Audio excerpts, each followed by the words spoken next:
Hello, you beautiful bastards, and awkward sex scene with the guy who wants to kill the father of the woman he's shagging. I'm sorry. Rewatching this episode, it's God, man. There is a lot me and Teague will talk. We're really gonna have a good laugh talking about this episode. It's not totally bad, but there is a lot wrong with it, and it really is not as good as the last one. So this is Calderone's return, episode 6 or episode 4, depending on if you caught the pilot episode as the two-parter, because the fucking listings are always weird. It's sometimes it's on the fucking sites where it's streaming, where this could be episode 4, while on the DVD it's episode 6. It's all fucking confusing. It really is. I mean, as long as just sort of like take into account that the pilot episode is a two-parter and sometimes gets edited as one. So moving on from that. Yeah, we continue on from Calderone's return, part 1, where a hitman was sent to kill Crockett along with another seven unfortunate souls who Calderone wanted out, as he was trying to expand his business and get rid of any of the competition, including the cops, out of revenge. But unfortunately, their boss, Lieutenant Rodriguez, has been killed, or Lieutenant Deadmeat, as I like to call him. So Lieutenant Deadmeat is now dead, along with Barzini, Tatalia, and all the other heads of the 5 families. And now we've got Sonny and Ricardo going to the Bahamas to take down Calderone. And yeah, there's something a lot wrong with that storyline itself, especially when you got 2 coppers who have a personal vendetta against this guy, and everyone knows it. Everyone who's working with them knows this. So yeah, without further ado, let me bring in my first panelist. Lord Toxic will be in later, but right now he's got some business to attend to, so without wasting any time, Admiral T. You can suck it! You can suck it! You can suck it! You can all suck it! Live long and suck it! How you doing, man? I love that intro. Yeah, everyone can suck it. This was a fun episode. It's piggybacking on last week. And although this is definitely in the vein of like a movie like Maximum Overdrive, like turn off your brain and enjoy. Like they did set up a decent enough story week 1, but now that we're going to week 2, like we have, as you said, Captain Rodriguez has given his life, sacrificed in the line of duty. And the show kind of missed an opportunity, although the fast pace of the show doesn't allow it.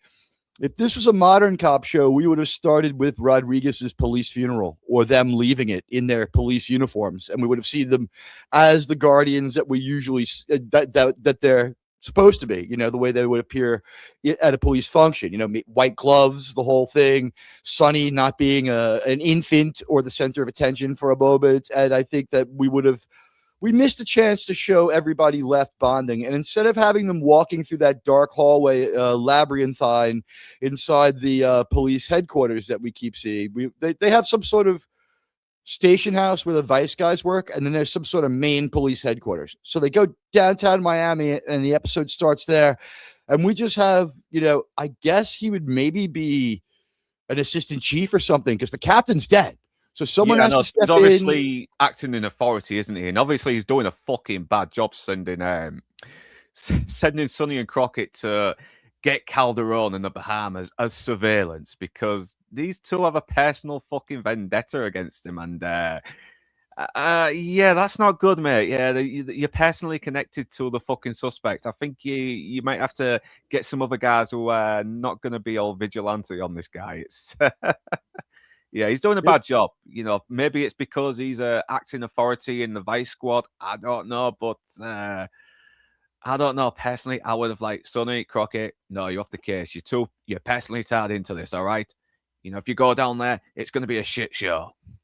Yeah, or better yet, could they have subverted the captain, because he doesn't seem to have their agenda. He's like, I want a phone call back from you guys as soon as you land. And then we see that they're taking a cigarette boat there.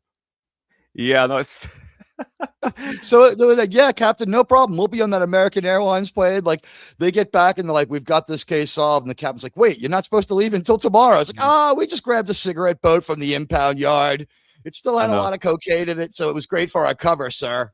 Yeah, because okay, well, obviously we've just skipped a little bit ahead there, but yeah, it makes a good point. We've got I'm sorry, this Mendoza as is well, who's just given away that that the hitman is supposed to meet a guy called Miller in the Bahamas at St. Andrews, and they don't know what he looks like, so they do have some kind of edge there, don't they? But yeah, this guy is you're doing a shit job, mate. You should have thought it.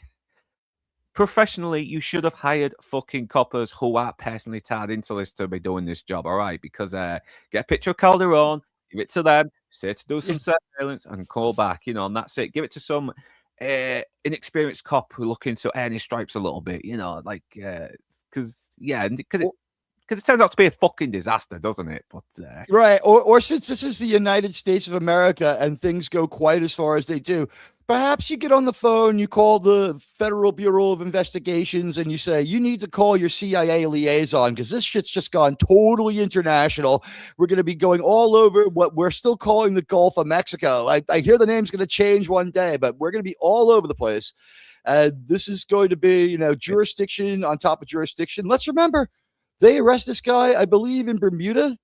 Is that not British jurisdiction? So they don't care. The show is either telling us that Crockett and Tubbs are being completely ruthless and deceiving their superiors, or it's just a flaw in the script and they want to get to their gunfight. But we can see why the network is, as this show is taking off. Yeah, because they got to have the our two main leads doing all the shit, don't we? Even though it realistically, it's kind of unprofessional, isn't it? But how did we get ourselves into this story? You know what I mean? Like that's why we're going to have more writers coming for season 2. This show is succeeding the way a typical American show succeeds. The original showrunner probably is just out of episodes. He probably wrote the first 4 or 5. And now this is usually seems to be the case, doesn't it? Most of the time, because the creator isn't always responsible for the writing, is it? He gets like a staff of writers to do something for him. But they seem to a lot of time the writers do have plans, but then like Lord Toxic has discovered in Buffy, we've seen some writers actually kind of ignore some continuity or are unaware of some continuity, and we're like, okay, didn't he do this thing in that episode? Why is he doing that thing in this episode? It's yeah. So this one has added continuity. Hello, Toxic. Hey, bud. Yeah, but listen, this is it me, beginning. Or is it me, or did they throw in the story about? We know that there was beef in New York with Calderone and with Tubbs, but this new thing where his brother gets shot and we see some mismatched guy who, like, okay, the only thing they have in common is they're both black. He doesn't look like he could be Tubbs' brother. There's an age difference of about 20 years. It's like, was that maybe not a happy marriage of these half brothers? And, this is kind of a strange thing to drop on us 5 episodes in. It's like, yeah, that New York beef. No, we saw the flashback we saw the flashback in the pilot as well. We saw his brother get killed in the pilot through flashbacks. Oh, okay. Yeah, so it's not a good like this. It is consistent, but talking about flashbacks, I mean, this is like the first time we start to see recaps actually take a good portion of the fucking episode at the beginning a little bit to market the soundtrack as well, to market the song. Because we do some nice montaging to really catch us up. Yeah, a lot of montaging of flashbacks that happened like 5 minutes earlier in the episode, not too long ago. But I feel like this is when we really started getting into the music video Miami Vice era, where they would just do these montages with hip 80s music at the time. Some of it recognizable, some of it not so much. But I mean, if you're gonna do a monologue or a clip dump, I mean, there's worse ways to do it than hip 80s soundtrack with it as you're showing it. So I mean, I'm here for it. I like it. It's a clever recap though, isn't it, as well? I think it's used well here because it is a clever recap. You could have just said previously on Miami Vice and then show the clips. But no, they decide to do it against Russ Ballard's voices, and it does sound fucking badass. It looks badass as well. It was pretty cool, and it saves, like you said, like rather than previously on, they weave it right in. So they're getting around the problem of like, you need to see last week. They strongly recap it without like, they don't.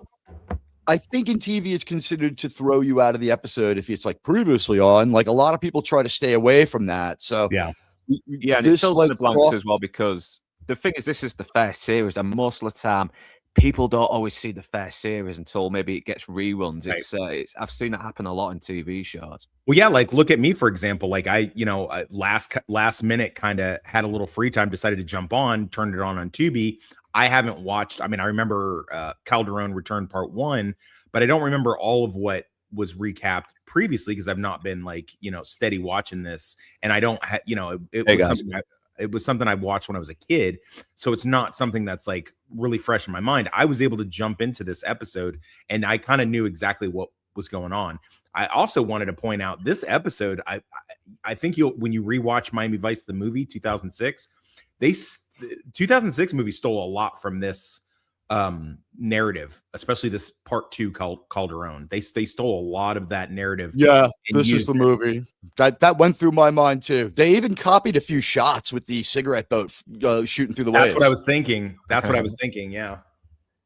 And so we've had the recap now, haven't we? So now they're in the Bahamas, and this is like the first time we see Crockett and Tubbs do a bit of globe-trotting as well, which we will see done a lot better later on in Smuggler's Blues, in my opinion. But I like the fact that Tubbs actually looks more like a tourist as well. He's wearing jeans and sneakers and the shirt, while Crockett is still kind of wearing the pastel colours. He's just not got his blazer on this time, but that's it. But then we meet Jimbo, who's played by Sam McMurray, and I really like this character. He's kind of this idiot fucking stoner who apparently got stoned and missed his flight, and he's been here for like 7 years now when he was only supposed to be there on spring break. And we found out later he's writing this book that's like 2,000 fucking pages. And yeah, I get the feeling he's going to be stuck there for a long time due to his own idiocy. But he's kind of reliable and he's very likable, and he knows what to get for his pals here. He does. Yeah. I like him. I'm gonna say I don't know a lot about. Go ahead. I was gonna say he gets his $40. He's holding out for some blackmail money. They've got some loose change to take care of sources. Yeah. Yeah, because I mean, don't they? Yeah, go ahead. Yeah, because sometimes don't they use like money that they've hauled in from other cases to use? For sure. I mean, there's a law in this country. Yeah, the same law that gets them the same law that gets them the property and the cars and the boats. Like they passed this law right about the time the show starts. Anything seized in a crime can be sold by the police or used by the police any way they want. Like, so there's police auto auctions a lot. So you can get yourself a nice drug dealer car or buy yourself a gold-plated Desert Eagle, depending upon, who caught that month. And as we said before, Crockett probably prowls the streets of Miami at night looking for drug dealers and pimps who have great outfits who are about his size. Yeah. We're not going downtown, buddy. We're going to your haberdashery. Yeah. Oh, way too fucking big for him as well, because we see later he's wearing all the fucking big boxy suits, isn't he? With the shoulder pads, everything. We jumped into European style of 1984 really with both feet. I said this last week, and I think that we see more evidence of it now, because if we're in production order, what happened was about 2 weeks back in the lifespan of television. Remember, this is a new TV show and a new TV season dropped. So about 4 weeks in, there's a sweeps week where they take the ratings, and they've gotten their feedback, right? So it's 6-7 episodes, 6-7 weeks into the run of the show. And they found out about 2 weeks ago, people love the music. People love the clothes. People think that the characters are horrible. We're going to try to overhaul them a little bit. Tubbs has got potential. Crockett needs to be like rebuilt from the ground up. We'll keep the football star backstory and we'll keep the ex-wife, but everything else, the infantile behavior has to go. Yeah, agreed, because the first series, though, the characters usually end up being a bit more different in the later ones. It's like Homer Simpson. He was kind of just this average guy, but then decide make him a bit more dumber, make him a little bit more ignorant, make him and it made him funnier. It did. Yeah, and the actor comes up with the voice, because the voice is wrong for the first year of Homer. Yeah, it's like, oh, I'm talking like this. It's like, oh, talking like this, a bit more sillier, a little bit more stupider, but it made the character so much funnier. The first 2 years are suppressed, right? We can't see the first 2 seasons of The Simpsons that Matt Groening drew. They're just not around. I didn't know I don't think we can see them. I haven't seen any of them in a really long time. They were all hand drawn. They look completely different. By the time that show too, about 10 weeks in, they're like, we need to hand off production to South Korea. We're not keeping up with production. And they're like, you're not funny. You just draw good characters. From now on, you draw characters. We'll bring in our comedy writers to write this comedy show. Yeah, because it's guys like Schwartzwelder, wasn't it, and Brad Baird that really gave the show more personality. And a lot of the cast members who were capable of writing too, like Harry Shearer. Yeah, Harry Shearer as well. Yeah, so yeah, because I mean, Anthony Yankovic may have created it though, but it is the writers. It probably was Michael Mann a little bit more that's responsible for making this show as big as it was, because wasn't it him that was responsible for who came up with the idea to redecorate the fuck out of Miami just to suit the pastel aesthetic? And you wonder if he painted the whole building, or he was just like, we're going to repaint your building. And then like they leave and you're like, wait, how come only the side of my building is facing the alley? He did. Any building looked out, he would have someone fucking redo it. Everything was that's how crazy it was. But I'm just wondering if he's just like, well, we're only going to see the front of the building in this shot. Paint this building pink. And they're like, but I now have a black and pink building. They're like, dude, it's going to come into style like you wouldn't believe. See you later. That's next week, man. That's next week, MV Remastered. I look forward to that. I really do.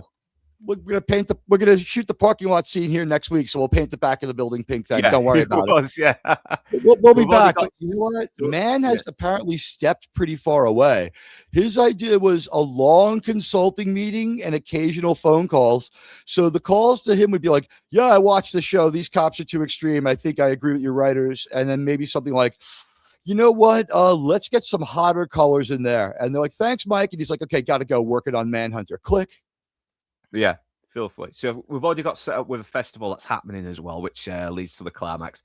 And then we've got this Bahamas cop who's like, he's obviously, we kind of get the feeling he might already be fucking crooked. Even Sonny has that face, that look on him saying, okay, can I trust this guy? He's coming across like, we can't really find Calderone because there's so much heavy traffic. He could be anywhere. So, and then he asks Sonny, okay, where's your partner? He's like, well, he's out fishing. So now we cut to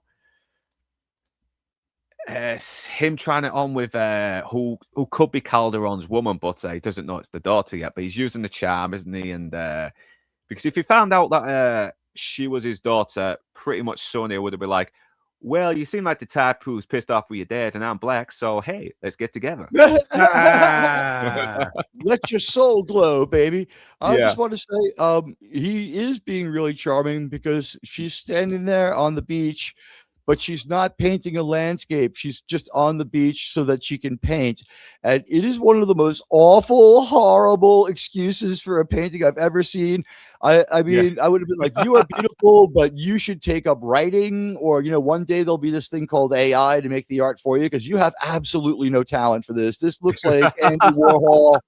This looks like Andy Warhol did LSD and threw up all over a Liechtenstein. Well, listen, she doesn't have to have talents in painting if she's got talents elsewhere, if you know what I mean. Yeah. Daddy issues as well. She's got drug dealers. I'll look the other way, especially if that painting's in view. Yeah, but I don't buy the romance with Angelina and Tubbs. I just feel it's a little bit. She seems a bit generic, but I do like Tubbs. The fact that Tubbs knows about fucking Bahama artists and shit like that. I'm like, okay, for someone from very humble backgrounds, you're very cultural, aren't you? Is because he's doing the whole, oh, I'm an art dealer. I'm definitely not trying to get in your pants and kill your daddy, in front of you. So, but she does. Always good with their covers. Yeah, but she does keep him curious as well. And obviously she drops that pendant by accident. And yeah, it's like Sonny has been watching them and is like, hey, I thought you're going to have sex. Damn, I just came up all the way here for nothing. So I got a forehead VCR so I could see it clearly. And you go and do this. Yeah, we make some money in the black market. It's the 80s. I mean, I don't think porn has been totally legalized just yet.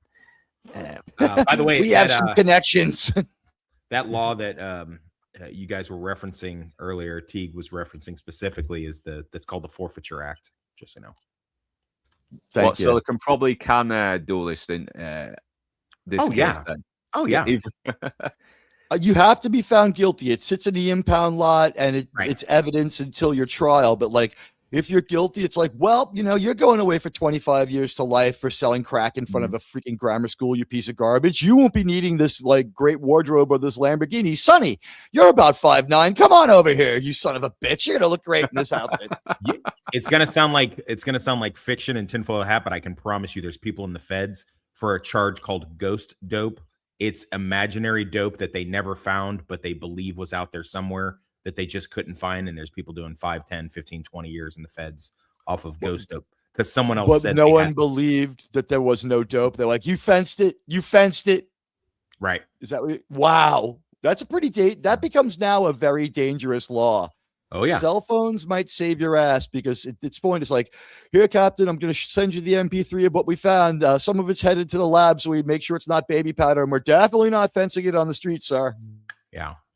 Yeah. Yeah. Edward James almost is next week. People are really thinking it. But yeah, I can't wait to get to that episode. Now, yeah. But right now, he's working it out with his number 2, who's actually a Cylon. There's some problems over at Edward James Olmos's precinct. That's why he's going to get reassigned from Galactica Squad to Miami Vice. Yeah, yeah, and he's still trying to sort all the trouble with Deckard running off with Rachel. So yeah, it's. But he'll be on the episode. He'll be on the series. Learn English. He will. So yeah, obviously they've been looking as well to see if they can find anything, and Tubbs is already a bit conflicted about using her as well because he's still kind of a little bit inexperienced, even though he's kind of experienced but inexperienced compared to Crockett anyway, from what I'm getting from these characters ever since I started making these notes. But obviously he's trying to warn right now to you guys. If someone kills one of you, right? I don't care how hot their daughter is. I'm not going to get distracted until I put a bullet in his brain. Okay? Aww, I promise. Nice. Oh, yeah. He could always shag her while putting a bullet in his brain. I'll explain it it'll really set those daddy issues off. It really will. So that is the movie of all time. Like, like The Spy Who Shagged Me with a one shot to my pop's brain. Yeah. Nice. But I love how Crockett is telling Tubbs to keep his fucking vigilante edges repressed. And it's like, when you getting a little bit fucking vigilante yourself after Rodriguez got fucking capped? It's like, was he offering to look the other way? Was that like, look, I could just go sit by the pool for 10 hours, and when I come back, we'll scrape this guy off the wall? Or was he saying like, don't get me messed up in this, I'm a proper cop? It's like role reversal, unless Sonny's saying, I'll look the other way, you got him down, and this problem's over. I always thought watching this show that and shows like these, when they had the buddy cop or the buddy private detective or whatever, I always thought it was just like a matter of convenience, like which one would tell the other one, like, hey, don't be stepping outside the law on this one, because even though your personal feelings, and then they kind of flip flop as the plot demands it for whichever thing. The only show that like was really like where they all would just like do whatever they want was like The Shield, where it was just like no one ever lectured anybody else on the team about like doing dozen rogue operatives. Yeah. You know what? On this show, I would say you're right. The thing is, they have an idea. Someone's writing a loose Bible for the show, and like somewhere in there, it's like most of the time Tubbs is more responsible. So I'd say this is one of the rare, about 30% of the times, where Sonny's like, hey, I might be the ice cream man of vengeance who never does paperwork or works weekends, but I'm a dedicated cop and I don't believe in this nonsense. We're going to do this by the book. I've got a bullet riddled copy of the book somewhere. I'll tell you about what happened. Yeah, they really do change roles, don't they? Sometimes it's Sonny that's the unhinged fucking vengeful one, and then Tubbs is the unhinged vengeful one. And to be honest, later on, it's fucking Crockett that ends up actually crossing the line. And so I think that we're still trying to find their feet with these characters a little bit, but we are learning a little bit that Tubbs is a little bit more cultural, a little bit more well-read. He knows a little bit about art, while Sonny is just kind of, I like to wear white jackets and no socks and play football, and I, just be very charming as always because I'm a young Don Johnson, man. So next morning, he's working out, and Tubbs hands him the paper saying that, yeah, Crockett's totally dead. He's totally not pretending to be dead in order to get close to a mob boss, but no. So yeah, I'm no badass, but when Sonny's working out, like you would figure that his arms would be flexed or something from all the tension of the pump, but like he doesn't have that mild pump going on. And again, it's just like, oh, they have some chick working out, and oh, it's Sonny. He's like his arms, like what did you think of those threads there, Lloyd Toxic? There's no real muscle or density to him. He's just like a toned. Like he's not even pipe cleaner. Anyway. He's a toned pipe cleaner. He doesn't have the athletic build for any American sport I could think of. He couldn't play baseball. He looks like a track runner or a hurdler. He looks like maybe a volleyball player, if anything. If anything, debatably a male bodybuilder, is it? Because you get people with like swimmers' bodies, fucking runners' bodies, everything like that. It's this. Yeah, he's not a downright. He's not like Arnold Schwarzenegger, is he? I can't intelligently speak on the Bahamas, but I can tell you that as far as like going down in spring break and then just like opening a bar and never returning to the mainland or whatever, I can tell you that's what my brother did in the Keys. So I mean, it's not as ridiculous as you might think that it is. So as soon as he said that, I like laughed out loud. I'm like, oh, that's just like Scott. He just went down to the Keys to party, and then he was like actually from North Carolina. He like lived in North Carolina and then like went down to the Keys to party and just said, fuck it, I'm just gonna stay down here. Like, yeah. Did he was he writing a 2,000 page book as well? No. So far I'm the only writer in the family. I may be the one that can read as well. But yeah, this I just chuckled when he did. I also just chuckled at Sam McMurray. Anytime Sam McMurray comes up, I either think of him grabbing the dude's butt on Friends, or I think about him like, hey, how'd you get that kid so darn fast? Hey, how many Polacks did it take to change a light bulb? No, because they're so stupid. Because they're so stupid. Yeah. Raising Arizona, he's so fucking good in that as well. He's such an asshole in that fucking film. But I do love him here as well. He's been writing this 2,000-page book, and he's like, I gotta take a day off from typing. All the 7 wins kind of, give me these negative ions that put me off my metaphysical stride. It's like, what the fuck, man? I want to see the book. It's like you're writing a 2,000-page book. It's like 48-point type is the new thing that's in, man. That's my font, 48-point typeface. Yeah, it's only 3 paragraphs long, but yeah. Look at the hat. Look at that hat he's wearing and the shirt. Add some gray hair and like 200 pounds, and that's George R.R. Martin right there. So he was writing. It have to be a captain's hat, but you're right. Yeah. Is he wearing a Philadelphia Phillies hat that's just so dirty it's no longer red? Is he? That hat stinks. That hat smells bad as fuck. Like he don't wash. You smell the hat before he gets to the room. He spends a lot of his time getting stoned as well, so there's probably the stinker fucking weed on that hat because that gets everywhere. It does. And I'm probably guessing he's written a 2,000-page book because he was fucking stoned while typing. So he's just probably stoned out of his head, fucking typing away, munching on fucking burgers and donuts, just typing and not really thinking. And but he does this real 30-page ellipse, right? I want to see a spin-off with this fucking character. I know he cracks me up. But I do like when he does this real good quote, and Tubbs is the only one in response saying, hey, that sounds good. He's like, it should be. It's Hemingway. I was like, oh, that's just so sad as well. That's so sad. The only good thing he can quote is not even his. But because I do think Angelina's a bit generic. Okay, she was to school children. She's not like her father, and I don't know. I just. What is her role with these children? They're all various ages. They don't look like they really belong together. This doesn't seem to be a school setting, and no one minds that this weird guy walks up and like comes on to the teacher. Is this just sort of some symposium? It's like Miss Angelina sits on the steps every Sunday and paints. Like you really need to go see it. Like, how slow are things on this island? I know. He returns a pendant as well, and he lays on the charm a little bit more, and this is where he does find out he's the daughter as well. But I like how he's like, hey, who's this guy? You're keeping me jealous right now. I mean, you shouldn't commit until you try a bit of black on, because when you go black, you never go back, baby. It's like, okay, then. I may see you later. Oh, no.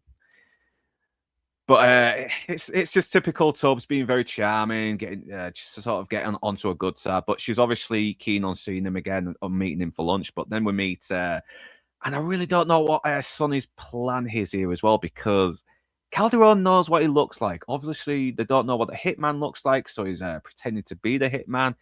And he's like, hey, that one of the guys I killed, who isn't really dead, but he's dead because the newspaper say so. It was a cop, and so I might need my price doubled, and because you should have told me. And he's like, no. It's like, I had to cut off his face and sew it to my own as a disguise to get out of Miami. It's like, hey, I want my price doubled. I want Calderone to meet me personally to deliver it because I don't deal with delivery boys. And I'm like, that scene's actually where you said to pick our favorite quote, and that's where my quote actually comes from that scene. So yeah, this scene, renegotiation. This isn't even a negotiation. And this guy's a henchman, but can we call him what he is? Our proto Sicario is in play here. Yeah, proto Sicario. Yeah. But what is Sonny's planning as well? Because Calderone knows what he looks like. So what happens when he gets close to Calderone? I mean, well, it wouldn't matter because they're going to pop him, presumably, or at least arrest him. So, I mean, either way, all he's got to do is get in the room with him, and you get him in the room with the money. That's a federal crime right there. So they've got him either way. So, and then not a federal crime. It's not actually a federal crime, right? They're outside the United States, so they don't have. While Lord Toxic's right, had the CIA been informed like they should have been, they pop him right there, and he goes to Marion, Illinois, for the next 50 some odd years. But because Crockett and Tubbs have decided to handle this under the table without telling all the details to their own supervisor, it's going to go down like shit. Isn't that one island part of our jurisdiction? Or did I misunderstand? I believe Bermuda is. They say it's Bermuda, right? So if it's Bermuda, that would be the British Virgin Islands.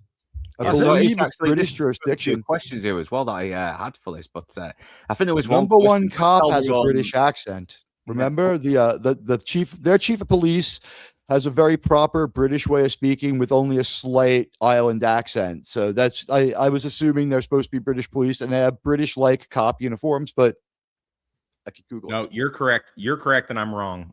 It is part of the British, and not just back then either. Now, so I guess their thought was just either kidnap him or pop him. And Aruba's the Netherlands, so it gets very strange down there. Yeah. So it was either pop him or kidnap him. Those were the two. How you doing? And Proto Sicario. That's great. You have my permission. The song title should be like "Cut It with Jakar," because that's the kind of thing that Sonny would do. It's like, we're gonna try out some Jakar and put him with the cocaine so it smells great. But there was one question with this meeting as well. There's just one question with this meeting. What if Calderone brings back up to this meeting and it sounds a little hairy. I don't know if it sounds very risky, I should say. But this is Calderone brings all that money himself, right? We're talking. This is the second payment, so it was $120,000 job. But back then, that was a lot of money, folks. Yeah, I mean, shit, I'll pop somebody for 120 grand. Just saying, just throwing that out there. Allegedly, it's right? So it's we figured this one out. It's like $7,500 a hit or something, basically. Yeah, I love the Panama hat he's wearing as well. It's like, I'm gonna have to make myself look a little dodgy. So, what do I need? I need something like Panama hat. So this hat will do. Yeah, dressed like the guy off the marijuana rolling papers. Yeah, I definitely think that scene also was very reminiscent of the movie, where when they do the little audition with the lower tier level fixer guy, who is suspicious from the front, and how they kind of like force the narrative a little bit with the whole fucking hand grenade scene, and they just push it. Because sometimes that's what they teach you in Undercover. Sometimes is like, sometimes you don't want to be just passive. You want to kind of be aggressive and push it sometimes with that. So ask for something that's maybe a little bit ridiculous so you can kind of, stir out the pot, so to speak, or whatever. And that seemed very much like this. I mean, there's a lot of this two-parter that's stolen for and repurposed for the film that I realized upon watching this. I think it's definitely something to keep in mind for when we do it, because there's just a lot of shit. The whole getting involved with the daughter, similar to the getting involved with the cartel guy's wife, and all that kind of thing. So I do like Calderone looks pretty fucking sharp here. I don't know that I'd be wearing that. I like it. I like that. I want to see more of these chefs have these that is down on the shoulder. Is it the shoulder boards? What they call them? Shoulder boards. Yeah, shoulder boards. Yeah. Epaulettes, He's shoulder grown out boards. his beard a bit, and he's grown out his beard a bit more as well, hasn't he? He's kind of going for a bit more of a beach bomb look. He's got the gold watch. He looks fucking, he's got these. He looks dynamite. Sharp man, looking flash man, and he also looks specifically like someone. The age is wrong, but maybe they're in the same family. Tell me this guy doesn't look like a certain Dr. Julian Bashir of Federation Space Station Deep Space Nine, right? I have no response to that, as I've not really seen Deep Space Nine, so I can't really say. He looks like Alexander. I've seen a couple of episodes, but not all the way through. It's so yeah, I've seen, like I said, I've seen Next Generation and original series, and that's the Star Trek where they give the black guy. They don't give him a ship; they just let him watch the base. Well, he's a DEI hire. They got to watch him for a little while first, but he gets a ship season 3. What I think is cool is the doctor on that show. Just real quick is. He's got, if you Google who is Dr. Bashir's famous uncle, you'll get either the prime minister of some country in North Africa, like a family of them. So like he's politically connected, like linear down from the Mahdi in like 1860, who took over whatever country it is, Sudan perhaps. But on his other side of his family, Dr. Bashir's famous uncle is a guy named Malcolm McDowell, who kills Captain Kirk. But he's really looking like Dr. Bashir right here. I mean, guys out there in the audience, anyone think this guy looks a little bit like Alexander Fadl or Alexander Siddig? Yeah, we'll let the audience answer that question. I mean, I know it's not him because I think he died way before Deep Space Nine, didn't he? He died very young. So, I don't. This actor? Well, the thing is, he resembles him, but he's the wrong age. He's the age that Siddig Al-Fadil is at the end of Deep Space Nine, and this is still like a good 10 years before. It looks like it could be his brother or his cousin. Like it's really around the eyes and the nose. He looks a lot like Alexander Siddig, as he's sometimes called. He changes his name halfway through the run of the show, so it gets confusing. Yeah, I think this might be the first time we get to know Calderone a little bit, don't we? Because he's basically just a plot device for Tubbs to get his revenge, but we kind of learn a little bit about him through his daughter as well. She recognizes the wine from the vineyard, and he doesn't really seem to be paying much attention to that detail. It's like wine is just wine to him as well. He doesn't really maybe pay attention to those kind of details. He just buys something that's expensive and nice, and that's about it. You know, because we found out later he was just this semi-illiterate guy who got into crime and then did pretty fucking well. So. And then lived the life, right? He goes jet setting with the daughter because doesn't she remember the wine from their vacation in the south of France? So all the finest things for Calderone. They're not glorifying crime at all. No. But this is where he gets the news from his gun about the not negotiation and the not renegotiation. So they're driving around as well. And then they suddenly discover that tigers can drive cars in Bahamas. Who knew? It's like, fucking hell. It's like, wow. We're finding one every day. Yeah. Yeah. It's, I hope they're better drivers than Asians. Who knows? But I've never seen tigers drive. So really quick, if you noticed before, the center of the steering wheel had gotten torn off. Hey, Gavin, good to see you, buddy. They tore off the center of the steering wheel where you would hit the horn, because that's where the logo is. And I guess like either the car company didn't want it, or they're like, we're getting in enough trouble for the fake Lamborghini. Just tear the badging off the car. Yeah. You get a really bad ADR line as well when you send the car over into the fucking ocean. It's like, pipe down, I gotta park this thing. I was like, Jesus Christ, you could have re-recorded that to make it sound like you were going, park down, I need to park. Just to make it sound like you were scared a tiny bit, you know. Perhaps the sound of screeching tires in the background to sell the idea it's anywhere, but it was like that line comes in dry and sterile, like it's recorded in the sound in the recording studio. It's not part of the scene. And then like the subsequent events from this car flying off the cliff, it's like eye roll, face palm, deep sigh. Okay, they're alive. Let's get on with it. I don't even know how to describe it. The most unbelievable, out of proportion, small explosion. atomizes the car. There's nothing left. It's vaporized. And Crockett and Tubbs, they are ready for this. We don't see it, of course, but they have some kind of James Bond Thunderball breathing devices, and they drop down like 60 feet to wait in this 20-foot harbor to wait out Calderone. And his hitmen spend a good long minute regarding their handiwork, which is just not even an oily patch. It's just a disturbed patch of water. And they're like, meh, and they leave. And a few minutes, and not an inordinately long time later, but long enough that like they've been down for like a minute. They come up after like 80 seconds, and they're like, well, and look, they're not even huffing for breath. It's just like their car's been atomized. This was more ridiculous than a Star Wars moment. You've got all that pressure of the water, aren't you? These are tough waters. These, so you really the don't car have to would still be floating. Yeah, and they come out as well, and like you said, the fucking Panama hat gets dry within seconds, and perfectly reformed. They blocked his hat for him. It's like, sir, we're sorry about this. Let us have one of our guys reblock your hat so you can get proper sun protection. But obviously, they know that this Bahamas cop is crooked as well because he's the only one who knew where they were. So, I mean, he said something about a serial number. We're going to track down Calderone. I'm definitely on it, not on his fucking pay grade, his payroll. If you want to use your headcanon here, it's like Sonny is focused and on the job, and Tubbs is like he's caught up in love and like he's not thinking straight. Yeah, he's like. He said, I feel bad about using her. She's not like all the other girls. It's like, she may be just putting on an act. But it's like, yeah, but I think I love her. My oath stands, guys. Somebody caps one of you two. I don't care how hot their daughter is or how much they want to do me. I'm going to kill that motherfucker first. I appreciate that. It's good to know that we take the piss a little bit, but taking it on the chinks here, fan as well. And, even the great shows have their flaws, and it's good to make fun of them.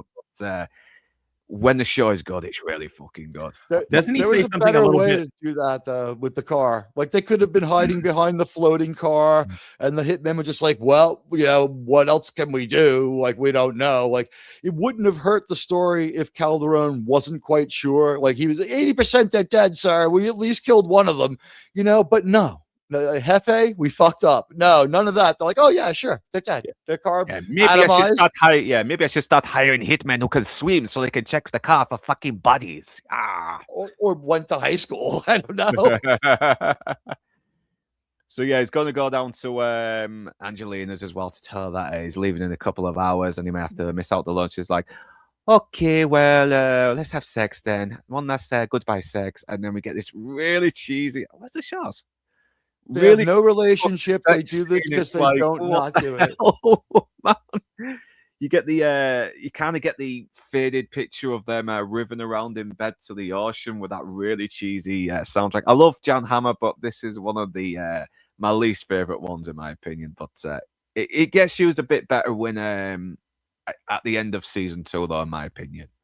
There's a really good chase and tensions song at the end of the episode that I love that builds the tension. But you're right. This one's a clear whiff. He doesn't have it for this thing. And also, like our cinematographers and other guys, they haven't figured out the art of the footlock like we're going to get in season 2. Yeah. And so we get a mundane sex scenes in this show. They do sometimes. This is a mundane sex scene is the best way to put it.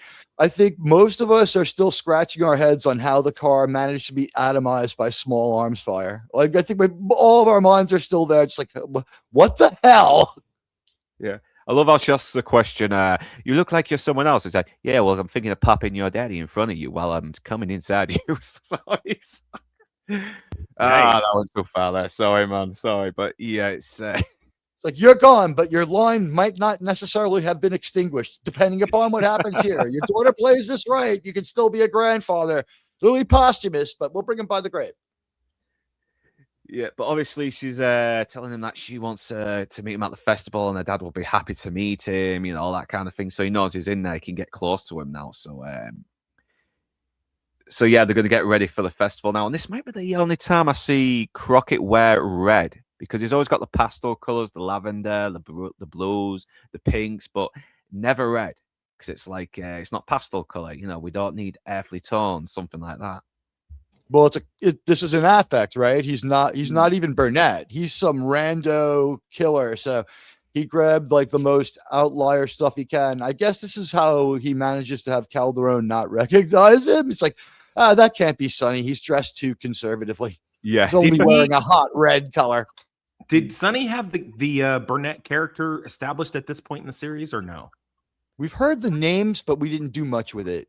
We've heard I don't think I've had it Raphael is Tubbs' original first undercover name, but that's he introduced himself as like Raphael Carter or whatever the hell he calls himself. Well, of course, the Burnett character is important because it's spoiler, it's what his fucking mind reverts to when he gets the fucking traumatic brain injury or whatever and thinks he is his cover. So that's like his big thing. But I'm not convinced that at this point in the series, halfway through this season, that he's established that as his go-to yet. He may have. I don't know.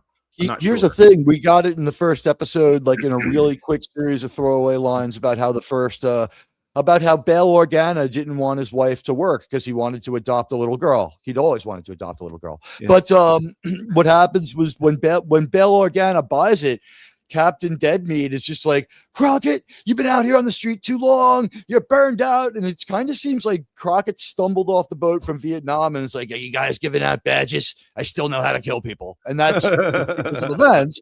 And they're like, well, you're kind of a college graduate if you had finished that last semester. But, once you got the football injury, you didn't even go to class. And then you ended up in Vietnam and you were a soldier instead of an officer. Like, to give you guys an example, the My Lai massacre, like low point of America's involvement in Vietnam, was pulled off by Captain Cayley, a junior college graduate. So the fact that Sonny was a private in Vietnam too, it's like, how insubordinate was he at officer training school? Yeah, right. We're busting you. We're not even busting you down. We're busting you down through. You're no longer an officer. You're now enlisted, and now you're a private. Like, what the fuck? They tried busting him down to sergeant, and he was still too insubordinate. It's like, oh, fuck yourself. It's like, that's a pretty good attitude for a sergeant, but you haven't earned it yet. So private it is. It's like he can get into some kind of authoritative job, but at the same time, he's always fucking up. He's like had drinking problems. He's been shot. He's because we found out earlier in the pilot episode he was bumped down to Vice, wasn't he? Because he was getting a bit too fucking unhinged. It's like, yeah, but because but like Liga said, he's still a good guy. He still cares. He's still got some kind of moral code. He's just a little bit. He's obviously fucking traumatized from Vietnam. Everything. He's probably taken a few too many hits in the head during his football days. It begs the question, what do you bust Sonny down from? This maniac was robbery, homicide? You're like your Green Berets of the police force? No way. It's like Sonny, with the nickel-plated gun and the crazy suits and always talking about things that like in your past and you just have not moved on from that college football injury. I think I want someone else protecting my six when I go in there to deal with some kind of Sicario. Yeah, this is exactly why they're in Vice, but obviously the relay plan as well to get to Calderone with the festival. Jimbo delivers the masks as well because he's awesome, and it's very sad we don't get to see him again. But he also finds out from Tubb that Angelina is his daughter. So yeah, they're at the festival now, and I don't know, even if you can tell that's fucking Crockett. Come on, he's wearing. He looks way too fucking Miami and flamboyant, doesn't he, to be sticking out like a sore thumb here. So. Well, they're doing a one-er of a Bond movie. Yeah. This is all taken from, I believe, is it Live and Let Die? Yeah, a little bit like the Festival of the Dead kind of thing, isn't it? Somewhere along those lines. Did Live and Let Die come out before this? Yeah, but it's like 1975 or something. Oh. Between you and me, though, since you know the area, Toxic, am I right to say maybe like for the island location, the production moved to St. Augustine for that week? I would say that's a pretty safe bet. I mean, I can look it up for you if you'd like me to, but I mean, it looks pretty much. It sure looks like Augustine to me. Yeah. And the thing is, like, if they're having the problems they're saying they're having, it's like, it's still really insanely hot. People might be dropping from exhaustion on the set. So like going up the coast to St. Augustine, it'll be like 10 degrees cooler there. Like they might have been like looking for reasons to get out of Miami. It's like, can we pretend to go to another country and just go to like New York or anywhere but here? That's why I question. I mean, even though it looked baller, I question that epaulet shirt that Calderone was wearing, because I'm like, geez, that'd be really fucking hot out there, man. But I mean, what the fuck do I know? I was guessing it was linen beachwear, or that there was a breeze off the water, you know, whatever. But you're right. Like, it doesn't seem like he'd be sailing around the equator. But then again, this episode is episode 5 or 6 in the progression, however you want to call it. And so this would have fallen sometime in mid-October anyway. So this is probably for the people at home, like, let's throw a little Halloweenish stuff in there. And I think it was probably smart thinking. And as we mentioned earlier, the sweeps are in, which is why we have gotten a second musical montage that I think we didn't really talk about it, but there's another musical montage that in comes here. out again, doesn't it, with Tina Turner? So yeah, so he bumps into Angelina again, Tina. Doesn't he? Yeah, he bumps into Angelina again. There was one here. Yeah, and one of the goons tries to accost Tubbs, but he gets the better of him, gets the upper hand, knocks him out. But Crockett is being kidnapped off screen, and I think this might be the first time we see Crockett get kidnapped, because it's Tubbs that usually ends up getting kidnapped more, don't we? Doesn't he? But I do not find Tubbs convincing when he's screaming in anger. He seems to be much more convincing when he's more stoic and hardened in his anger, because this is like a big shouty competition, isn't it? My father is not a drug dealer. Your father killed a cop and he was my brother. Shut up, leave me alone. He was doing a lot of drugs and bringing in envelopes and with money in them from drugs.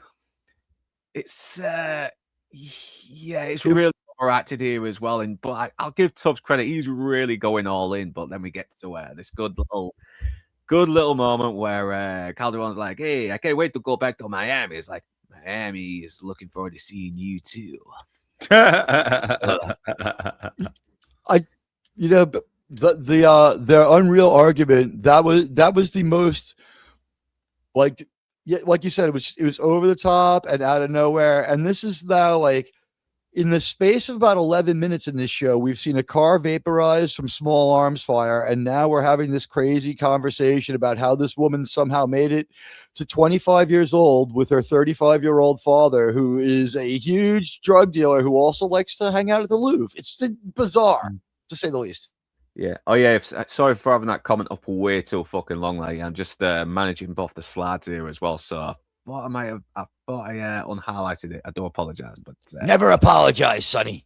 Never apologize. But yeah, speaking of comments, everyone in the comment section, feel free to let me know your favorite main character in the episode, favorite guest character in the episode, favorite outfits, favorite music moment, and favorite quote. And final rating as well. Just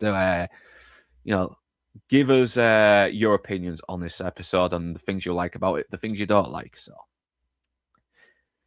and I love how he's sort of boasting as well. He's like, you for $400 a week cap, for a few bucks, I'd have you clean my toilet bowl, and I got all the DEA in the face, and they couldn't even catch a guy who didn't make it at the 4th grade. So yeah, I kind of respect Calderone.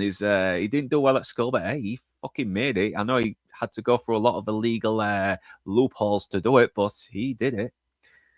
Then the goon comes over and said, "Hey, we fucked up. Tubbs got away," and he fucking beats the shit out of him. He kicks the living crap out of him. He's like, "Hey, you failed me. Kill him. Throw him in the ocean."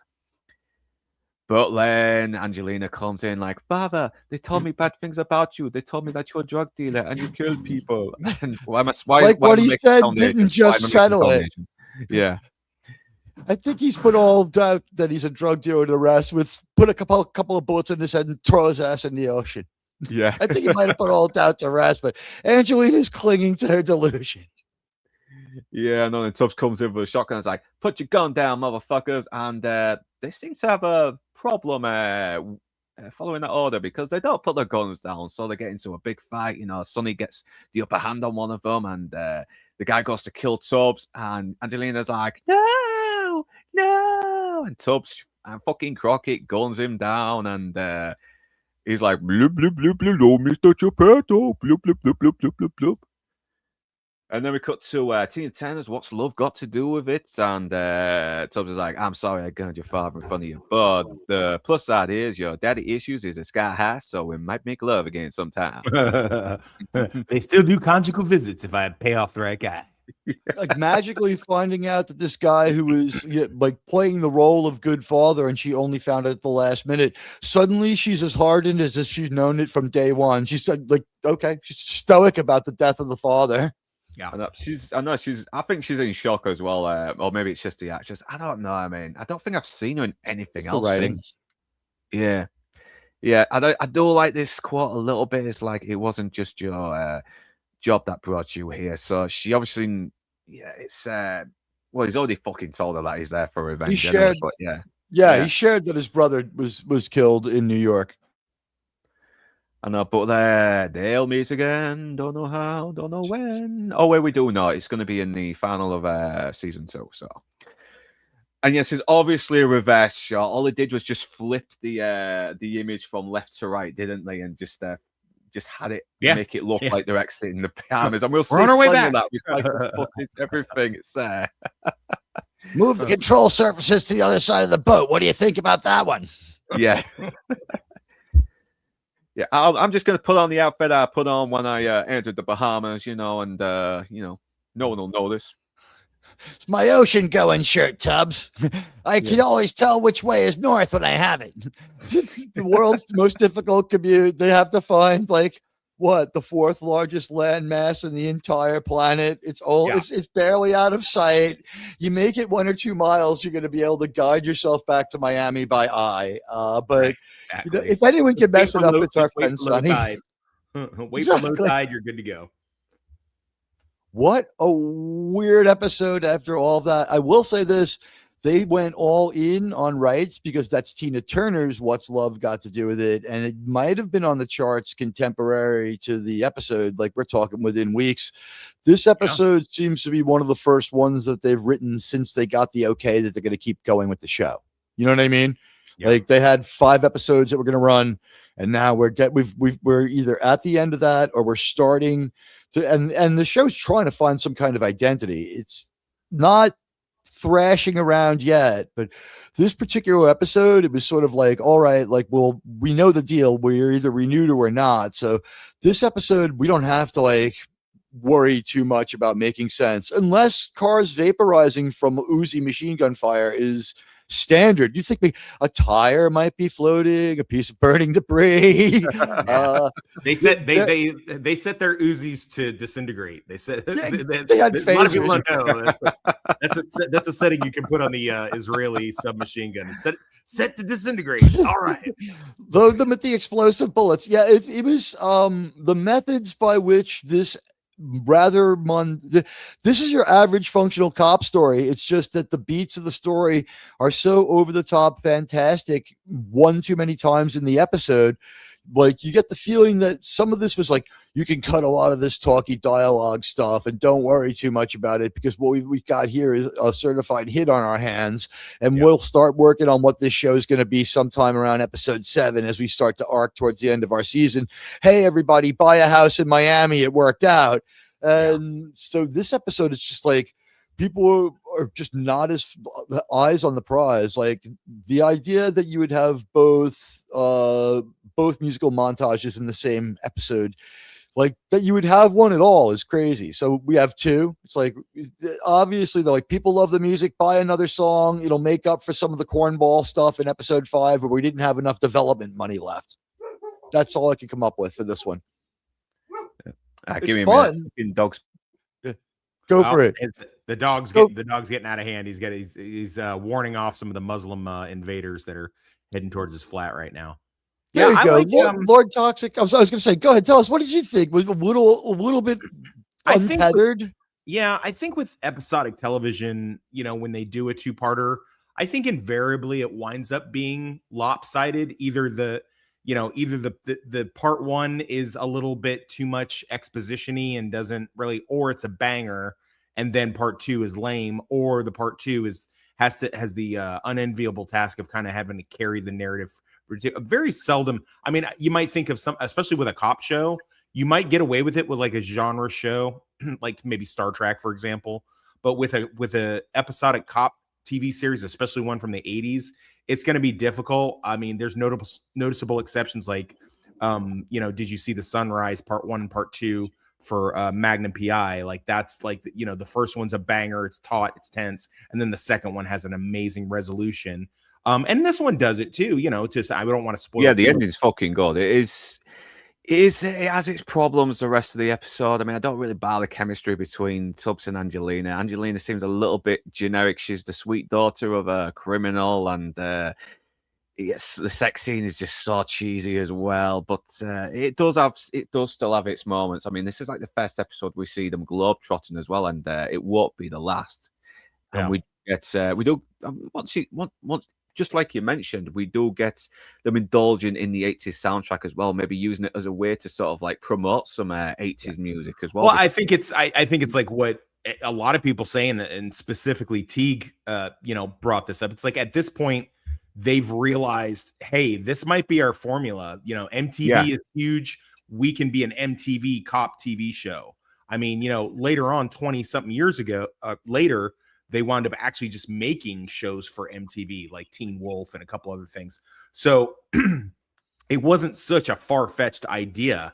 And then, having something on a Friday night or whatever that was kind of just like had good music and good vibes and things like that, the plot can maybe suffer a little bit. But I think because ultimately, you're drinking and doing cocaine and getting ready to go to Studio 54 while the show is on. It can be a good way to cut out the episode as well, because we've seen a few times where for 5 minutes we get flashbacks from something that happened 5 minutes ago in the episode, just while having some pop song play as well. So it's a good way to promote that, but also to pad the episode out, and you can sort of see that sometimes. But this episode might have been somehow gives the show charm. It does. I don't know why. It just gives it more of a charm, while other shows that do this just come across a bit more hacky, don't they? Yeah.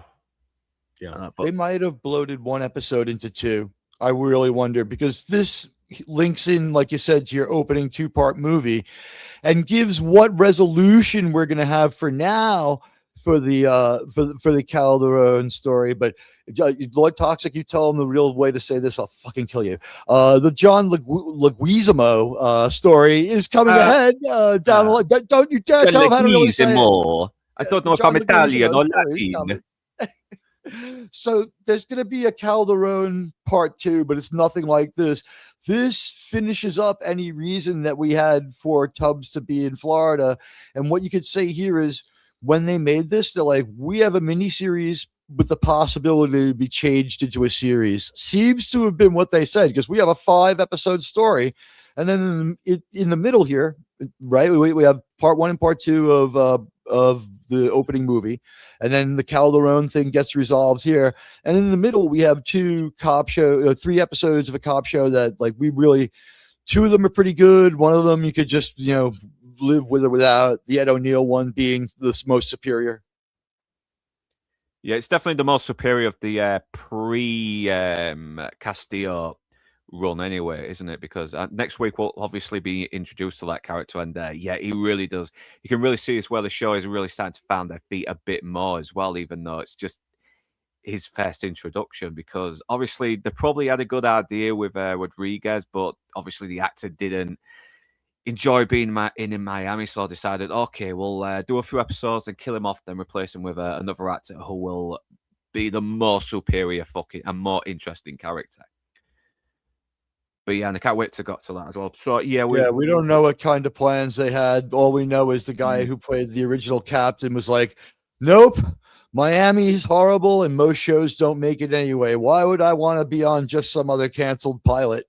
And so he ends up having, like I said, if they had seen it coming, I think we would have had a scene where at the very least we missed an opportunity in this episode to show that they were Miami Vice, not Miami Rogue operatives, and have them all sitting in a bar in their actual uniforms, you know, with some sorrow. Even if they didn't like him, they could have even said they didn't like him, but be like, you know what, like, you know, that's what happens when you lead the life of a vice cop and you pursue justice. It twisted him. It made him hard to be around. You know the type, Sonny. You know what I mean? Like they missed a real moment to show fraternity, and we could have lost maybe one of those musical montages to build them as a group. But we're going to go more in the direction of Miami Rogue Operatives anyway, so it doesn't matter.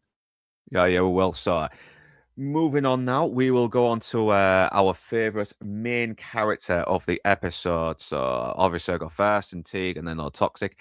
I will go for Tubbs as well because he seems to have a little bit more character here as well. He seems to be doing a better job of getting close to Calderone. He's charming the daughter, everything. He's even using... he's one of my favourite artists after that other Bahama artist I know about. You know, so he's showing a little bit like he's smarter as well. He knows how to sort of like get the confidence of someone that he's trying to infiltrate. And yeah, he's...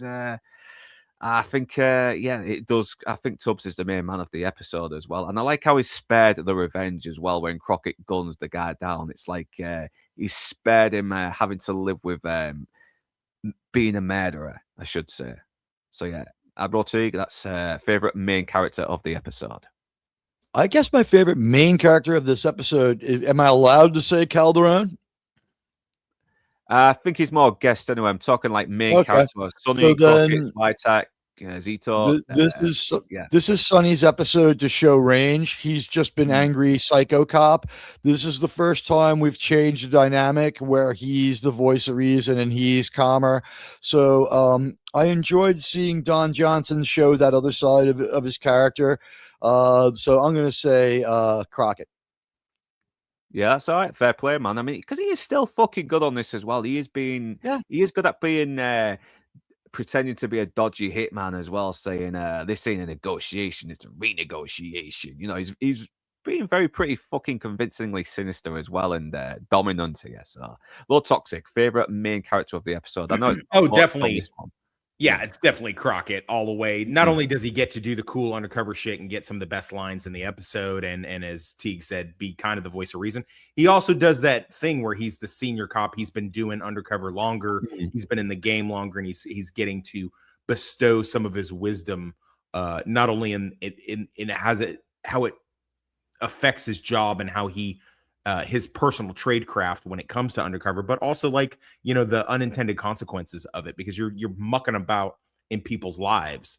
And sometimes you have to be careful what you do. I mean, it's not at all unbelievable that he knows from personal experience about like banging some witness or some, you know, person of interest in a case or something like that. I mean, I'm sure he's God knows what he's done in the past. So him being able to kind of, you know, and even smaller things like when they go to the bar and he's like, look, man, you're too wound tight. Just loosen up a little bit. Just be cool. Like, we're not here to, you know, you're giving off like cop vibes or whatever, you know? So, I mean, it's a lot of that kind of stuff.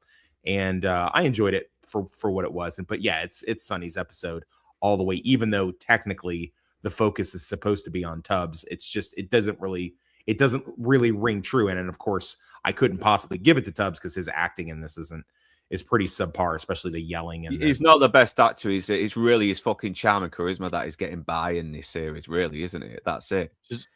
Can we be honest? It's his upper body. The guy's shirtless in every episode for a reason. Thank God. Thank God. Yeah, I mean, we look at Sonny. He really tried to get the fucking EGOT, didn't he, Michael Philip Thomas? He wanted to get an Emmy, a Grammy, an Oscar, a Tony, everything. And he's charming. He's cool. He's got a very likable screen presence, but he's not that fucking good. Not acting anyway.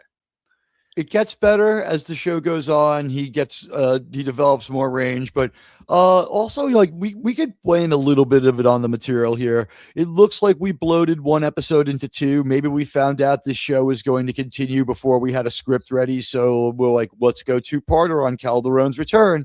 And they just expanded it because like we were talking about favorite lines. My favorite line is, and it hit the wrong way when he says he killed my brother and she kind of looks at him uncomprehensively.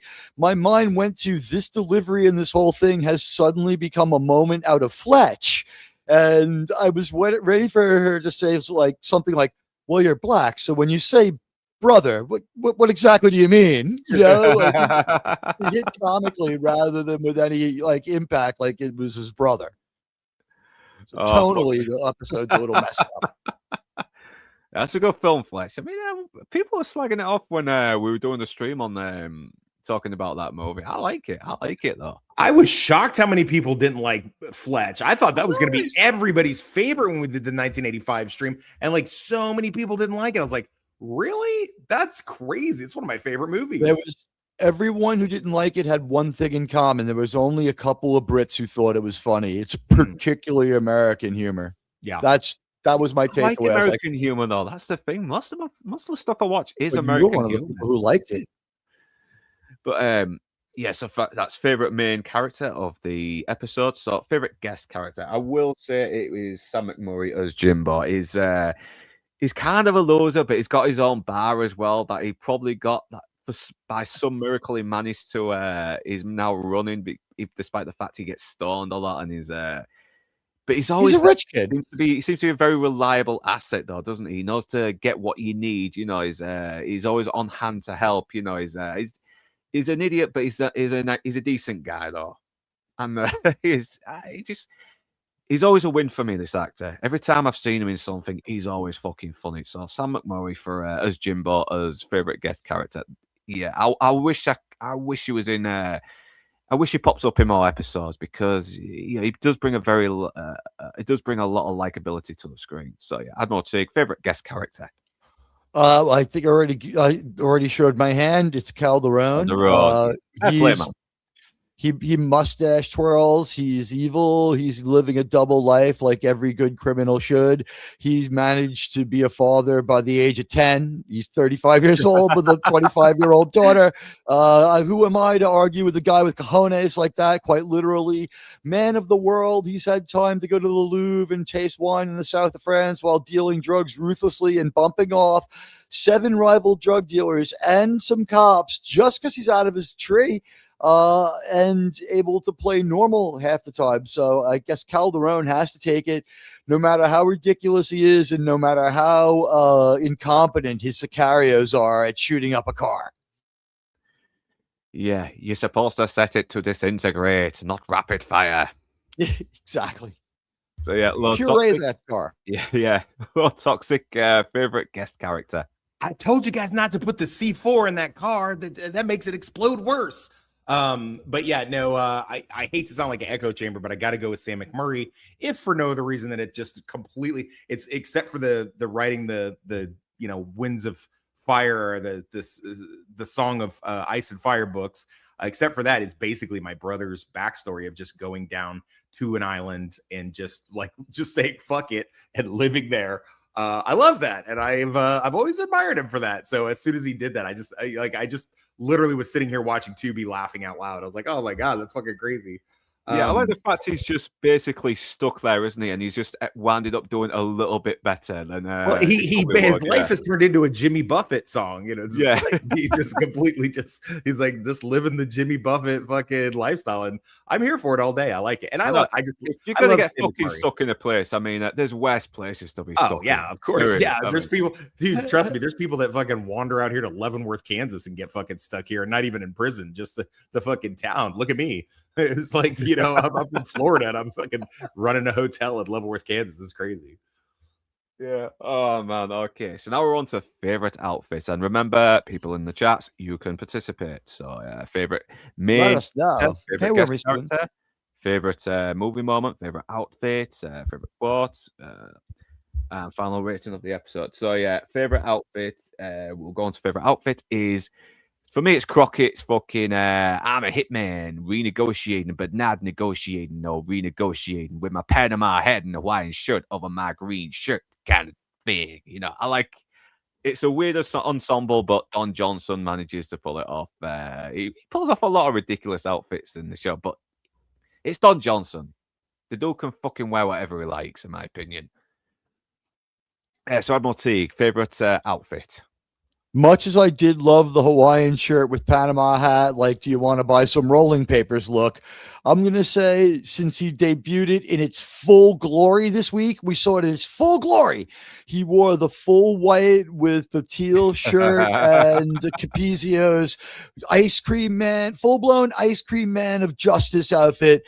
And this week, he was, of course, the ice cream man of vengeance. There's very little difference, but the ice cream man of vengeance does a lot more dangerous and killing like things. And he had like the big shoulder pads on his members only jacket, half zipped up, and his gigantic parachute pants, just absolutely enormous. And was it boat shoes or Capizios? I couldn't tell, but that, and of course, how do you say anything but we loved their Carnivale outfits for whatever the weird festival they ended up on at the island was. It's ice cream man fucking claws on with the mask on. It's like, it's sticking out like a sore thumb, mate. It's like, we got a great idea. It's a new wave version of Kiss. We wear clothes like Duran Duran, but we do our faces up in kabuki makeup. So that's a good one, man. So yeah, Lord Toxic, favorite outfit in the episode. Toxic? Yeah, it's down below. Pull it up if you like. Calderone shirt. I do apologize. Here we go. I mean, I know it's got to be like hot as shit. Maybe there's a good crosswind because it's they're on a boat. But I mean, he's just so leisurely, fucking drug dealer, sexy outfit going on here with the bling and the fucking, eating his stone crab pasta or whatever the fuck it is. He's snacking on there and just chilling out. And it just looks super snazzy and comfortable. It's like, I'd wear this now, I'd like to have this shirt. And of course he's got it buttoned down enough to where his fucking necklace is hanging out, adrift in the fucking chest hair. And I'm digging it. I'm here for it all day. I like it. Yeah, make sure you got white slacks and white loafers as well to go with it. With no socks. That's the thing. That's no socks. I think it's silk. I think that's why he's able to pull off the long sleeves. I don't think it's retaining any heat whatsoever. Yeah, I can't really be sure. I mean, any experts who worked on this episode, if you're still alive and you see this, please let us know. I mean, we'd love to hear more inside information from people who worked on this show because you don't need no stinking undershirt either, right? He's just like, no vest. Oh, he's freeballing too. You ain't underwear anymore. Today I go to underpants. But those mean snake, right? So. So now we're on to favorite quote, and I think it has to be even Fat Cat's fry. It's a good little threat to Calderone as well. It's like, yeah, you may have me, but your luck's gonna run out one day. I love that. So even when Sonny looks like he's at death's door with the fucking guns on him, he still manages to play it fucking cool. I love that. So that's my quote anyway. So Mortique, favorite quote of the episode. Okay, so Crockett looks over at Tubbs and goes, all right, so she's singing Sound of Music to you. What kind of song is she singing to Calderone on that boat of his? It's stupid to think that just because she's doing a show for you, she ain't doing a show for some other guy. Exactly. She's paying. Someone's financing her terrible art career. She's not getting by on that. You know it. Oh, that's terrible. Accurate, but terrible. Accurate. Oh, nice one there. I'm more take. Yeah, good fucking quote. Good quote. Lord Toxic. Favorite. Yeah. I'd like his whole. You may think this is a negotiation, but it isn't. It's not even a renegotiation because I don't negotiate. Money paid for blood is paid in person. Nice. It was good. It was like, dude, Crockett, did somebody write that for you? I feel like one of the fucking other detectives was like, if you ever get cornered and you got to like push the Sicarios button, this is what you say. It's like he had it memorized like it was a joke. Because it kind of it had like an alliteration to it, and I like it, the whole I don't negotiate. And again, it just reminded me of the 2006. So I was like, yeah, I'm digging it. I like it. The outfit's questionable, but the delivery and the way he carried himself was pretty good. Yeah, it's like he's bringing out his inner sociopath, though. in that scene, isn't he? So anytime I'm all for it. I love Don Johnson when he goes a little bit unhinged, whether it's someone dies on his watch, so he pulls on the Don Johnson sad face. I might do a montage video of that. Just get all the compilations of Crockett looking sad because someone died on his watch, and taking off the sunglasses, just do it for last, just really quick with the renegotiation. It's not a renegotiation line. I had to watch that one twice, and I still don't know what Crockett said because he's supposedly affectating. He's like, this is based on older cop shows and like the deep cover thing where he's trying to affectate a slightly different version of Sonny. And what does he say when he says this isn't a renegotiation, pal? I think the next line was, it's not even an negotiation. Yeah. Does he say? Did he mispronounce it, or I think he actually meant like ego, like your ego. It's not a renegotiation, and it's not an negotiation. Yeah. I'm getting my fucking money. It could have been worse. He could have said negotiation. No. Yeah. You're dealing with me. Yeah, that would have got the show fucking cancelled properly. You knew that what do you call it? The Tubbs was listening in on the radio, right? He was wired up, so he's like, gotta watch out for the racial epithets with the new partner. Yeah. He says the negotiation. That what the hell's wrong with you, Crockett man? Yeah. What is with you people? Yeah. What do you mean, you? What do you mean, you people? So yeah, we have done the quotes now. So favorite music moment, obviously Voices, Rust Ballad. It's just badass. It just is. As soon as it goes Voices, I hear Voices while Tubbs' brother is gunned down in the flashback. I don't know. It just emphasizes the brutality more. I don't know why I love it so much. It's just fucking cool, man. Admiral Teague, favorite music moment. I'm going to go with Tina Turner with the backup musicians from the Rolling Stones on What's Love Got to Do with It, an album that they financed for her to help her with her comeback. And I think, just the power of the song helps you get through the questions that would go through your mind if you were to take this episode a little too seriously, which you can't. So I thought it was a good way to end it. I loved What's Love Got to Do with It was my favorite. Oh yeah, it's a good one, man. Yeah, definitely during the time when Tina Turner was really establishing herself as a solo artist. So, Lord Toxic, favorite music moment. I don't know what the song is. I'm trying to look it up right now. But it's Voices, the one where they're in the boat and they're heading towards Bahamas. Voices. By Russ Ballad. Is that it? Okay. Yeah, I've got it on my workout mix. So, okay. Yeah, I dig it. It gives off something that kind of gets you. I mean, if it completely shits on itself when they do, like Teague said, the reverse shot, and they're just wearing the same clothes again, going the opposite direction. Yeah. It kind of shits on itself. But if you take the opening one, the heading down to the Bahamas, and you just take that scene for what it is, then it works really good. And it's not one of those top 40 hit playlist thing. And that's not me throwing shade at Tina Turner. Of course I love What's Love Got to Do with It. I love it. But just for the sake of the show, I tend to go towards, if anyone ever asks me like a soundtrack thing or a song from a show, I will usually go with something that's not a trendy, something that was like pop, made into pop music, and something that was a little bit below the mainstream is usually what I'll go with. I'll be like, that's actually a song from blah, blah, blah, blah, blah, and they're like, oh, okay, I didn't know that. So, I dig it. It gives off a good vibe as they're buzzing down there, to go get him.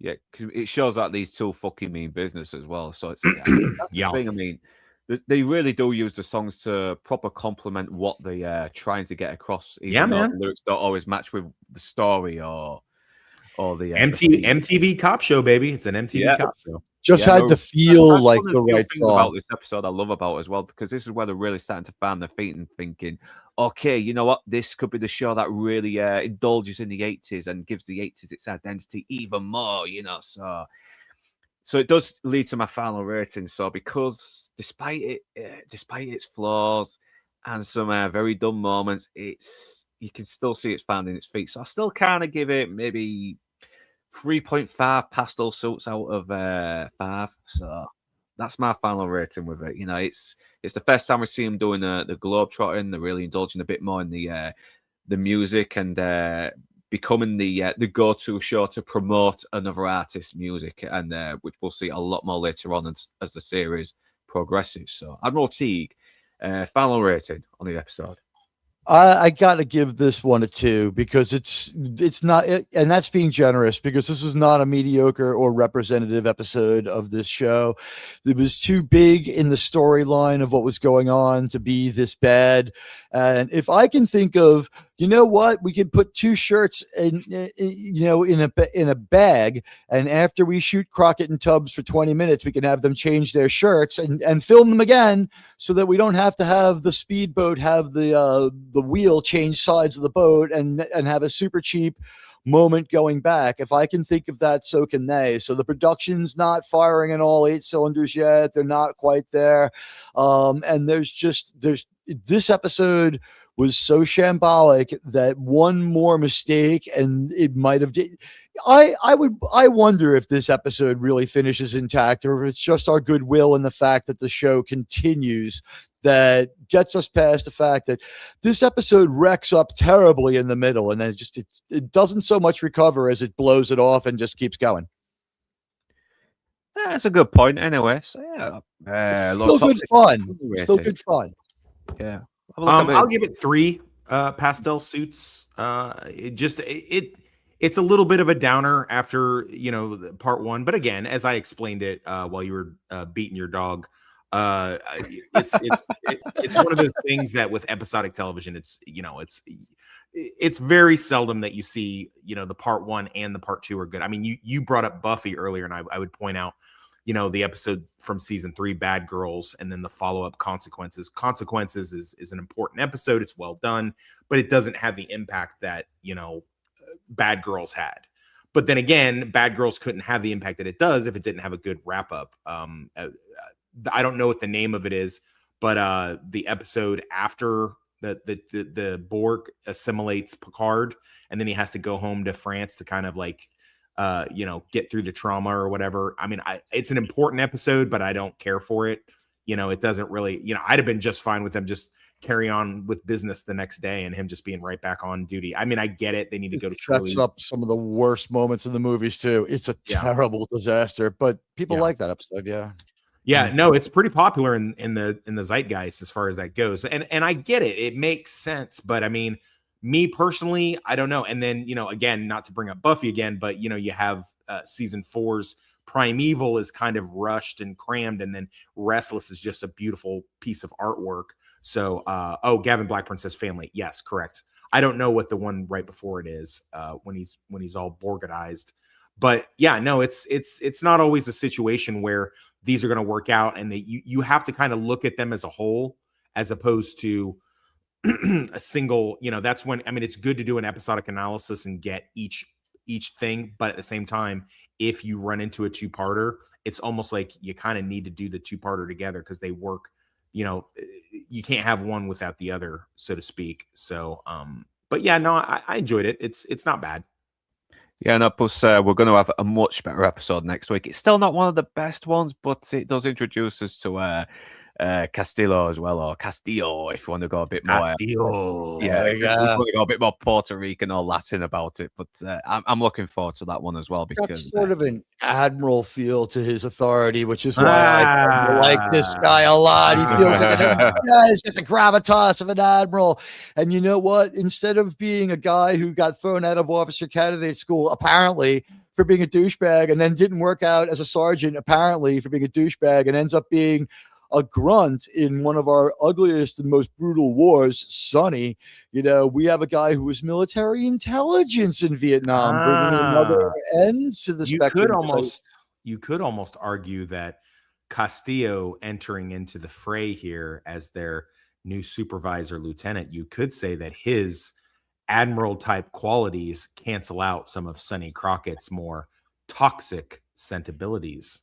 so to speak. Not only that, but you would say that he is sort of like a Rainbow Troutman Colonel sort of controller of a Rambo-like demolition man of a cop that we're going to set loose on Miami. And now with our full milieu in place, we're going to have a great show. But again, like I can't make enough of it. In a more planned out show, the moment where they all were at the bar having a final toast with Rodriguez's wife would have been a bonding moment where we showed them as a unit and given them yet another reason to, like, no one kills one of our own. Even stuff like, I didn't like Artie. He was, he was rough on me and he didn't do my paperwork for me. And he thought I should work nights and weekends. He was a real rough boss for a cop. But you know what? No one's going to kill one of our own. Yeah. Prequel series Saigon Vice. That's funny. Saigon Vice. I would watch that show with Edward James Olmos. He's going to bring a gravitas to the show. Unfortunately, some of the best Lieutenant Castillo episodes are mixed up in things that we just have to roll our eyes on, like the one where he closes the case. It's like, nope, Sonny, we're not going to solve this one. It was magic. And they're like, oh, okay, Captain, Lieutenant, no problem. And it's like, huh? It's like voodoo. It was voodoo, guys. I've seen this one before. I would love to read the fucking 201 report on that when it's fucking filed. It's like district attorney is not going to prefer charges because crime was done with magic. Oh, okay. At the procedure, right? It's like people versus like whatever, and it's like, we move to dismiss. Why? Well, Your Honor, voodoo. Oh, voodoo. This court dismissing it without prejudice. Voodoo. What calls it a 5-minute recess and like just shake off the word? Whoa. Miami Vice. Yeah, I love it. It's guys rewatching this as well and getting the notes. You do start to see a little bit more of the absurdity of it as well, but you forgive it because there's still so much. Because there is so much more good in it as well. You kind of end up letting it slide, even if they have a fucking episode that has aliens in it or hinted that there's aliens. It's or drugs are magic. We will, yeah, or voodoo or shit like that, yeah. This is part of the charm of reviewing the show, and part of the enjoyment of it is it's not a disdainful take. We're not hate watching it. Like, we still think this is a great, fun show, but this is now as far out from the show as this show was from World War II. So think about the different. We have arguably a much more substantially different world from now till World War II. That from Miami Vice till now than they had from World War II till Miami Vice. We see, things that would have been seen by people in the middle 20th century are still very present. They're reading newspapers. They're smoking cigarettes. They're doing a lot of things that people don't do now, going to phone booths, sending letters, tapping a physical phone wire. These days, totally different game, totally different world. So sometimes we have to remark on this stuff. And also the level of TV, and as the show finds its level, it's sort of the story of the best cop show of the worst time to be in a cop show business. The genre is changing. It's in flux. The Hill Street Blues guy is going to come back with a musical, dancing, singing cop show that's going to make everybody wonder what the hell is going on, and critics are going to like it. So that's in a few years off in the future. So this is either the first modern cop show or the very last classic cop show. And that discussion, it's just like Ice Cream Man of Vengeance versus Ice Cream Man of Justice. It's like a lot going on in this time in America, entertainment, television, and cop shows. And we're trying to be cinematic here. So like we have lofty goals, and the whiffs are really big whiffs sometimes. And the sacrifices that we make to make the story pop, it's like, so in order to get to this scene, we have to sort of ignore the fact that this wouldn't make sense. That's just the way TV was. We're seeing it on original. We're going to see a lot of continuity errors as well, isn't it? Because you've got to have you got to try and write the episode. You've got to make it function as well. You've got the 3-act structure as well, and some things is going to be a bit different to a little inconsistent to episodes that came before, and that seems to be the thing that happens a lot with episodic shows, really, doesn't it? Yeah. But today, we forgive it because the show has so much personality. There's so much charm. It's it's hard not to love it, even when it does go a little bit dumb. I am loving the absurdity a bit more these days, even the more absurd episodes. But it does always come back when it takes itself seriously enough, though. That's what's good about it, because it still takes itself seriously enough to make you care for these characters. I would have loved to have seen Sonny do something a little more human, though, in the show to make after all the ungrounded shit we saw. How hard would it have been for the director to have said this? And this is why I gave it such a low mark. You ready? Sonny's like Panama hat gets destroyed. It's a white Panama hat. It absolutely gets wrecked when they're in the water. You see it destroyed. Could we have had a frustrated Sonny throw it over his shoulder back into the harbor in disgust rather than put it back on and walk away with it in perfect condition? That would have been a human and fun moment and would have let Crockett be Crockett without having him yell or complain, like a silent show of frustration while he's listening to that bad cop that he's starting to sniff out. That would have been fun and realistic. That's kind of a critique you can make for the entirety of the series, though, can't you? It's like Crockett's just always taking himself so fucking seriously. Like on Angel, he does. There's moments where they give him either through a mystical means or some just, goofy thing that he just kind of does, like, liking Neil Diamond or Barry Manilow, I guess, or maybe he likes both. I don't remember. But we don't get any of those. We don't get a lot of humanizing moments for Sonny. He has it like that one default setting from the beginning of season 1 all the way to the end. That kind of fucking crucible, right? Exactly. Yeah, he's a very emotional character, isn't he? Sort of like he does let things get to him a little bit. Sometimes it's very fucking funny though. I mean, he's a cunt. He's a cunt. I mean, the show doesn't want to admit it. The show's disposition is that he's not, but we've watched enough of this show. We love the show. And what can you say? This kind of like cantankerous, like out of control cop who says things that no cop should ever be allowed to have in their experience, such as, I don't work weekends. You're a fucking cop. I mean, what the hell? Well, since crime takes the weekend off, I don't work weekends. That's so fucked up.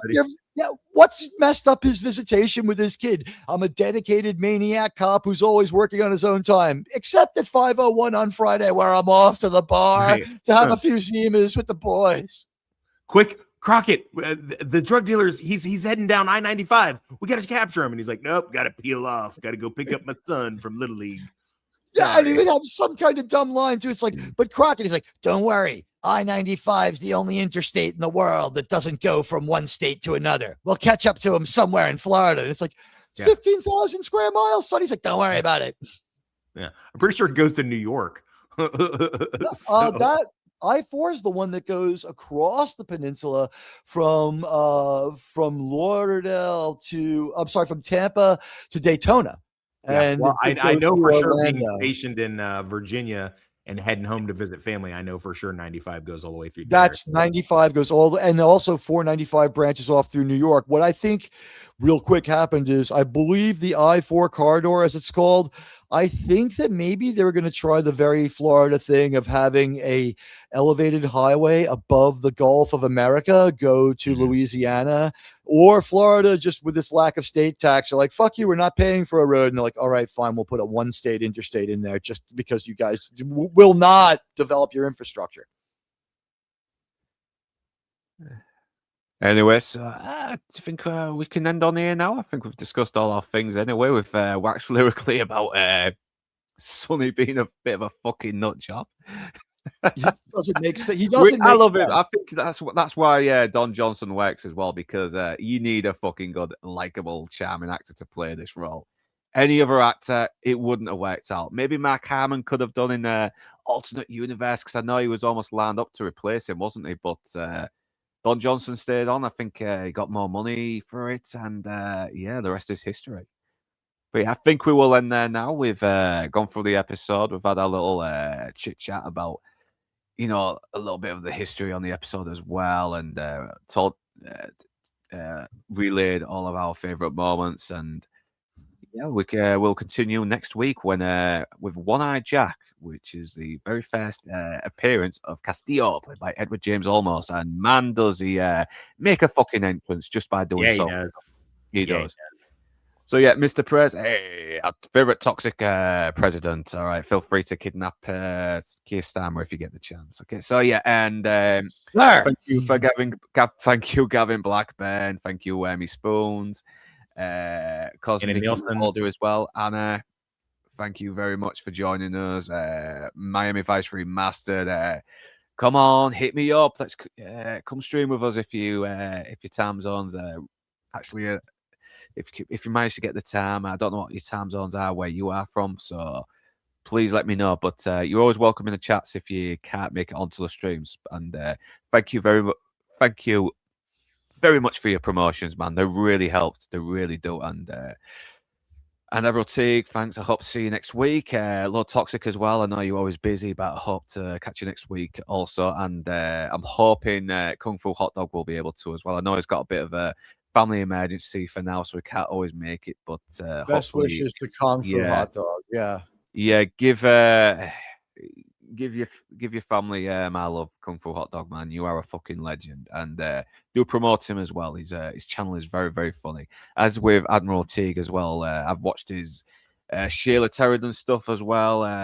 Taylor Sheridan, sorry, fucking hell. Taylor Sheridan. No, please. From now on, he's Sheila Sheridan. He is Sheila Sheridan moving forward from now on. Yeah, you got John Donson. He might be coming into Taylor Sheridan. There's a rumor that in the show The Madison with Michelle Pfeiffer, which seems to be meandering towards nothing, she's lost Kurt Russell. And when you think about it, Don was connected to the project. Fucking hell, man. We're up to episode 3. But the thing is that Don was mentioned in connection with the project very early on and then never mentioned again.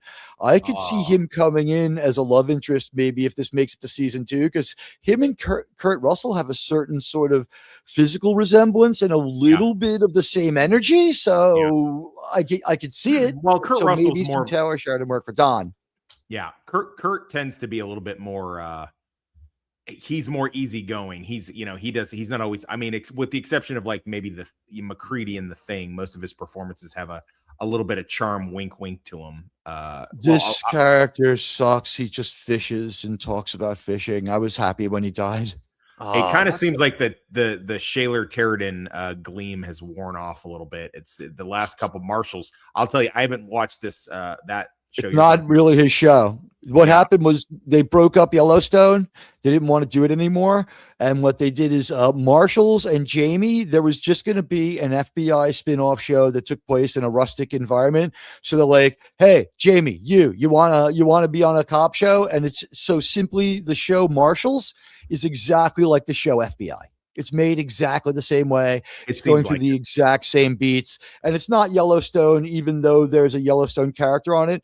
That Yellowstone character who's playing a law enforcement agent has killed about 15 people, including being an accomplice to the murder of his own brother, and knows about how his father, the governor, was killed. But he's going to go out there and enforce the law with no problem. Okay, we're just going to blow off the Yellowstoneness of it. Sounds like a Sonny Crockett character if I've ever heard one. We're going to blow off his backstory, and the Madison just is unrelated. It's in the same area. Yeah, well, I've not watched it yet. I was willing to watch it, but like, kill off Kurt Russell. Oh, fuck you, man! You do not kill off Kurt Russell so easily. No, you don't. The Force Ghost is in every episode. Oh, well, that's good then. That's good. That's helpful. All right. Well, we'll end there anyway. But thanks a lot. Talking about fishing. Thank you, Lord Toxic, and we will see you next week for One-Eyed Jack. And whether you beautiful bastards are Northern English or not, thanks for watching. But right now, that's us done, and we're off to the pub. Enjoy the rest of your weekend.